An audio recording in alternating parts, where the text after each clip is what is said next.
If you're over 50 and you've been thinking about becoming a corporate pilot, this video is for you.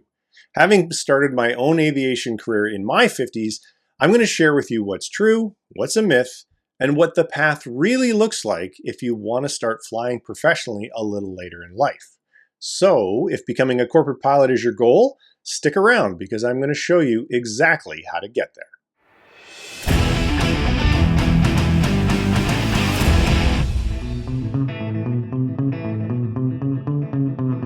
So let's clear this up. Being 50 or 55 doesn't disqualify you from flying professionally. The FAA's age 65 rule only applies to airline pilots. But in corporate flying or charter flying under Part 91 or Part 135, there is no upper age limit. You can keep flying as long as you are healthy, current, and insurable. And for you data junkies, know this. Boeing says that the industry worldwide needs more than 660,000 pilots by 2043, and that is a lot of pilots. There's a massive demand gap, and experienced, reliable pilots are exactly what operators want. So no, age isn't necessarily the issue. So now let's talk about how you can get started off. So what does the path actually look like? Well, the first step is pretty simple. Go and get your first class medical. If you're over 50, you're going to need to have an EKG. And for most people, that's no big deal. Make sure you pass that medical before you enroll in a flight school, because otherwise you might end up wasting a lot of money. Next, you're going to choose where to train. A Part 61 school is great if you need flexibility, while a Part 141 school gives you a lot more structure and often financing is available. I strongly recommend that you go Part 61 if you do not require the financing, because you will save a lot of money, or you'll spend a lot less money overall. So when you're comparing flight schools, there's a lot of things to look at. You want to think about weather, ideally a newer fleet of aircraft, how those planes are maintained, are there readily accessible DPEs that can schedule check rides without big long waits. All of that stuff can save thousands of dollars off of your training costs, and that's something that you're going to want to pay attention to. The typical progression is private, instrument, commercial, multi-engine, and possibly your CFI, depending if you want to become an instructor or not. Most full-time students can complete those ratings somewhere between 6 to 12 months. Now, for you super-duper eager beavers, less than 6 months is actually possible.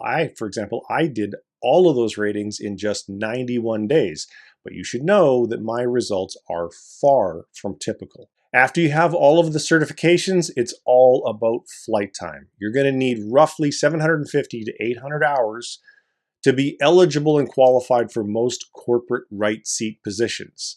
If you fly regularly, you can probably hit that within a year. I also recommend you use tools like Microsoft Flight Simulator at home to sharpen your skills, and also you can use FAA authorized flight simulators to also save you time and money. The bottom line is this: with commitment and consistency, you can go from zero to your first corporate jet job in about a year and a half. All right, so now let's talk about the part that everyone wonders about, and that is, how much does all this cost? So according to the AOPA, getting your private pilot's license, if you take the traditional path usually runs somewhere between $14,000 and $20,000. But as you're going to see me explain in this video right here, you can actually get it done for as little, the private pilot's license, for as little as $8,000 if you choose to buy your own aircraft.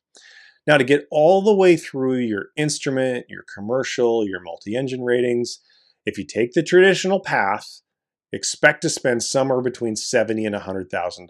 Now, I know that sounds like a lot of money, because it is, but there are some smart ways to get that number down. Way number one is to fly as often as possible. The more often you fly, the less you're going to forget between flights, and the less you'll spend overall. Number two is pick a flight school in a location where the weather allows for all of that consistent flying. So if you don't live in an area like that, you might want to think about getting an Airbnb or packing up your RV and heading to a flight school that is in the Sun Belt. Number 3, make sure that you're taking full advantage of FAA-approved flight simulators to log time during that instrument certificate and also time during the commercial certificate, because those are so much less expensive than renting a real aircraft. Then number 4, and this is one that not very many people talk about, and that is train at an airport that is in non-congested airspace, because if you are in an airport with congested airspace, you're going to spend a lot of time going back and forth to the practice area, which is generally just straight and level flight, and that's just burning a hole in your wallet and not really advancing your skills. So make sure you keep that in mind. Number 5 is choosing an independent CFI or maybe even a flying club instead of one of the big 3-letter schools, because they're going to cost you substantially less than enrolling in one of those big box schools. Now, most people are going to need about 2 years and roughly 800 hours to be eligible for that first officer job with a Part 135 operator flying corporate jets.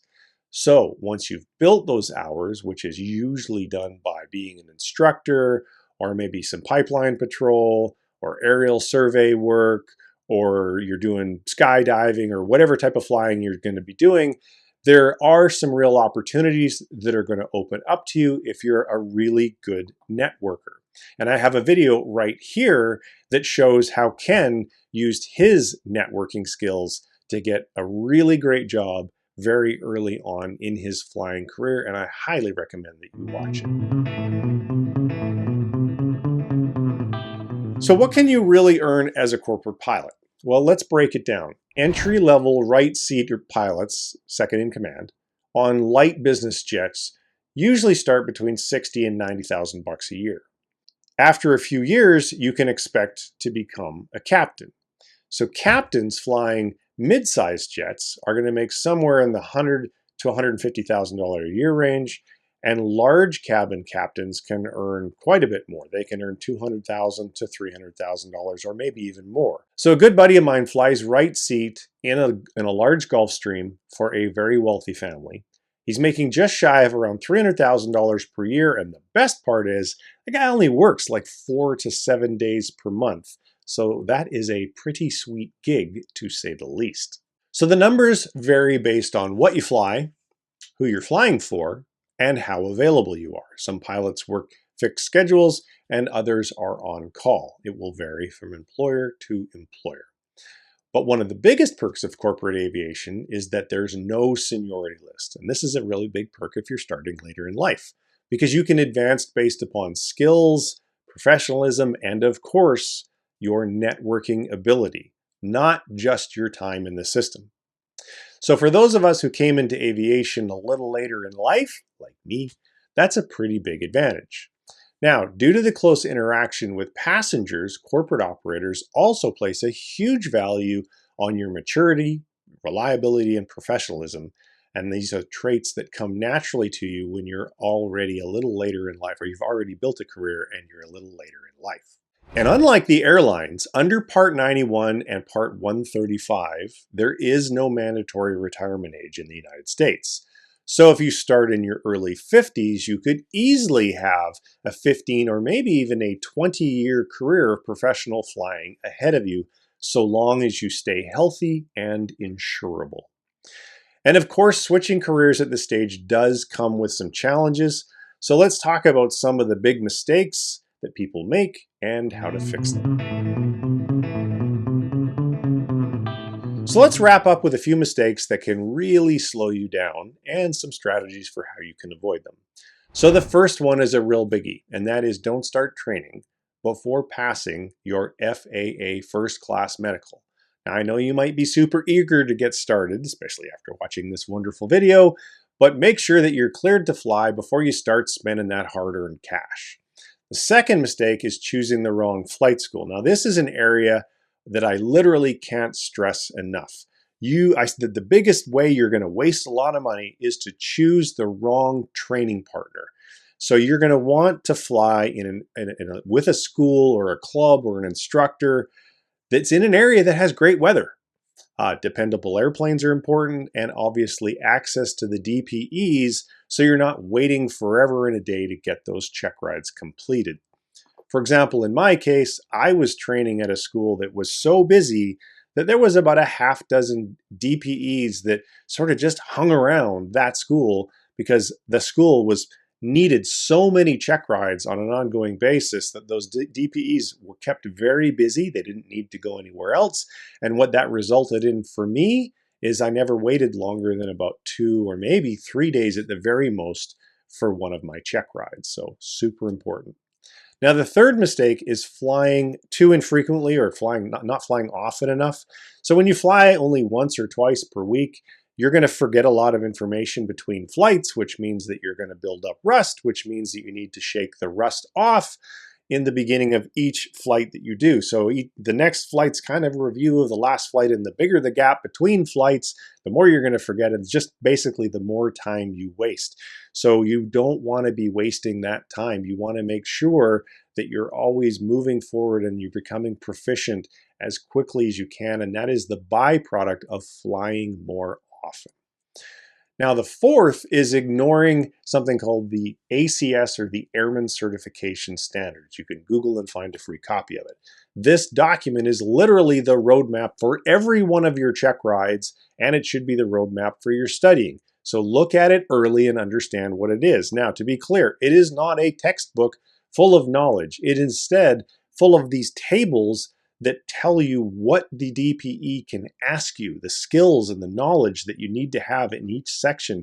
And once you understand what that is, then you know exactly what you need to study so that when you get to that check ride, so that you don't struggle.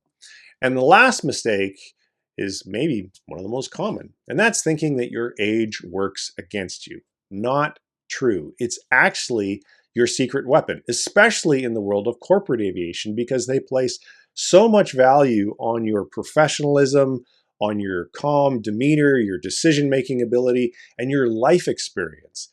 20-year-olds just simply don't have the life experience that you're going to have if you're in your 50s. So don't shy away from your age, lean into it. So here's your next steps. Step 1, get that medical. Don't spend a dime on training until you have that done. Step number 2 is start your ground school. Learn the basics early so that when you get into an airplane, it's not like the first time you're being experienced to any of this stuff. The ground school can save you a substantial amount of frustration and resources because you're just going to be more prepared when you get in that cockpit. Now, step 3, of course, is choosing the right school or CFI. When you find someone you click with, someone who enables you to fly often and who's committed to helping you move fast, you can get great results. Now, I do have a product called the Guide to Accelerated Flight Training. There'll be a link down in the pinned comments below. If you don't understand all of the details on how to pick that right school, that training course will show you exactly what you need to be able to do to be able to put yourself in a position to have a chance at replicating the results that I was able to achieve when I was in flight school. And then, of course, step 4, well, that's the fun part. Go fly. At some point, you're going to need to take action. So book the lesson, get in the airplane, and start building that momentum. The hardest part for some people is literally just getting off the ground, getting started. And after that, it's all about that forward momentum. So hopefully you've enjoyed this video. If you have and you think other 50-year-old dudes like you and I should watch it, please go ahead and smash that like button. And I know there are a few ladies that watch my videos, but according to YouTube analytics, 97% of my audience is men. So please don't be offended if I didn't say ladies, but if you're a lady, I love that you're watching this video and I wish you all the best in your aviation career. The other thing that I recommend that you do, whether you're a man or a woman, is you head to flywithtrent.com so you can get a copy of my fast track training blueprint. It is an insanely popular document that kind of gives you a big overview of the path and the things to watch out for, because I didn't cover absolutely everything in this video. And as when you do that, you'll also join my email list. I usually send one email a week each time I publish a long form video like this one, and that way you'll be sure to never miss one of my videos coming. So thanks very much for watching. It's been a pleasure to have you here. My name's Trent, and I'm going to see you in the next video soon. Take care. Bye-bye.